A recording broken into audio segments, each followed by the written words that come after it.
भाई आगे चलो आगे चलो आगे चलो। एक मिनट रुकना बाबा। दादा असे खुंकार या सगळे आमचे जे ग्रेट आमचे जे छत्रपती शिवाजी महाराज आहे ना, असे खुंकार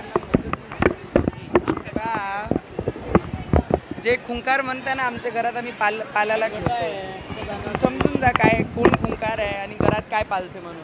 आणि ज्या पद्धतीने ते बोलतात आहे, एवढी मोठी डेअरिंग, पाकिस्तानवर प्रेम करणारी जी MIM छोटे आणि बडे आहे, ते म्हणतात आहे की मेरा छोटा तोप आहे. असे तोपला मी घराच्या बाहेर ना सजावटसाठी ठेवतो आहे. असे तोपांना कोणी घाबरत नाही. आम्ही छत्रपती शिवाजी महाराजांच्या विचारावर चालणारे लोक. तुमच्यावरती हैदराबादमध्ये गुन्हा दाखल झालेला आहे. मला एक गोष्टी सांगा, मी म्हणून तर सांगताय की MIM आणि काँग्रेसचं रक्त एकच आहे, जे पाकिस्तानच्या इशाऱ्यावर चालणारे आहे. आणि म्हणून तिथे काँग्रेसची सरकार आहे. तुम्ही आमच्या महाराष्ट्रामध्ये काँग्रेससोबत जेव्हा उद्धव ठाकरेजी मुख्यमंत्री होते, सगळ्यांनी पाहिलंच की हनुमान चालीसा वाचन करण्यामध्ये 14 दिवस मला जेलात टाकलं होतं. तो काँग्रेसकडनं आणि MIM कडनं काय अपेक्षित आहे? ते खुलेआम धमक्या देत आहे. आत्ताही ते म्हणत आहे की मी दाबून ठेवला आहे, मी सांभाळून ठेवला आहे छोटेला. छोटा जर बाहेर निघाला तुम्हाला सगळ्यांना संपून टाकन. त्यांच्यावर गुन्हा दाखल नाही होत. एवढे हेटरेट स्पीच देतात, त्यांच्यावर हैदराबादमध्ये गुन्हा दाखल नाही होत. पण काँग्रेस आहे ना बिचारी आणि MIMचे दोघांचे रक्त एकच आहे, तर गुन्हा तर दाखल होणारच आहे. पण मला एक गोष्टी माहीत आहे, आम्ही जे विचार घेऊन काम करत आहे त्या विचाराला आम्ही धक्का कुठेच लागू देणार नाही. थोडा स्पष्ट असतो. तुम्ही आत्ता बोलताना असं म्हणाले की खुंकारला आम्ही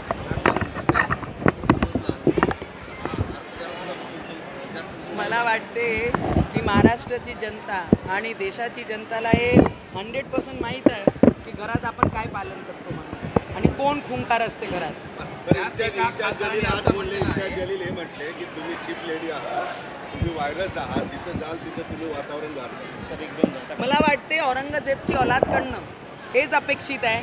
छत्रपती शिवाजी महाराजांचं रक्त जेव्हा अंगात असते ना तेव्हा माहीत पडते. कारण की औरंगजेबची औलाद आहे, जे औरंगजेबच्या कबरावर येऊन चत्तर चढवण्याचं काम करतो आहे. त्यांनी छत्रपती संभाजी महाराजांचे डोळेपर्यंत दुखवले होते, काढून पाय फेकले होते. त्या महाराजांना मानणारे आम्ही लोकांनी त्यांचे विचार आमच्या मनात आहे. तर या औरंगजेबची औलाद काय म्हणते त्याच्यावर जास्त लक्ष देत नाही. यावेळी संभाजीनगरमध्ये आज संभाजीनगरची जेवढी जनता आहे त्यांना माहीत आहे की 5 वर्ष संभाजीनगरला जे दाग लागलेला आहे, यावेळीच त्या रक्ताला आम्ही दाग लागू देणार नाही. अरे खरंच छटाकभर आहे काय? दादा मी एक गोष्टी आपल्याला नक्की सांगू शकते. मी माझी सैनिकाची मुलगी आहे, मी छटाकभरच आहे. कारण माझी सैनिकाची मुलगी, माझी सैनिक जेव्हा बॉर्डरवर देशाकरिता जे लढत आहे त्यांचे परिवार छटाकभरच असते आणि त्या परिवाराची मुलगी आहे मी. हे पिक्चर नाही आणि तुम्ही शूटिंग सारखं करता. तुम्ही छटाकभर आहात आणि तुम्ही 100% आहे. 140 कोटी जनतामध्ये ते 20 कोटी 25 कोटी नाही आहे.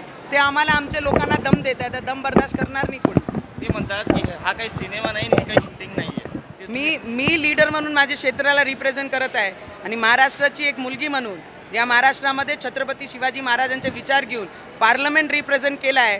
तर मला वाटते जे बोलणारे आहेत ते सगळे औरंगजेबची औलाद आहे. एक शेवटचा प्रश्न की हैदराबादच्या गुन्ह्यावर तुम्ही पुढचं पाऊल काय असेल? मी ते खुलेआम म्हटलं आहे की मी हैदराबाद येणार आहे आणि सगळ्यांनी माझं बोललेलं ऐकलंच आहे. जेव्हा मी म्हटलं होतं मुंबईत जाणार आहे हनुमान चालीसा पठण करण्यासाठी, तर मुंबईत पोचली होती आणि त्याच बरोबरीने यावेळीच मी म्हटलं आहे की हैदराबाद में आने वाली हूँ, जिसमें दम होगा वो रोक के दिखाएगा.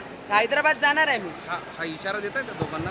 माझा इशारा समजा की जय समजाचे ते समजा. तुम्ही मातोश्री समोर ठिय्या मांडला होता. हैदराबाद आहे ना, हैदराबादला पाकिस्तान नाही होऊ देणार आहे आम्ही. हैदराबादचं पाकिस्तान होऊ देणार नाही. आमच्या देशाचं कोणताही अंग पाकिस्तानमध्ये त्यांना मिसळू देणार नाही. घरासमोर अरे कुठेही समजा, हैदराबाद म्हणजे हैदराबाद. ओके चलो.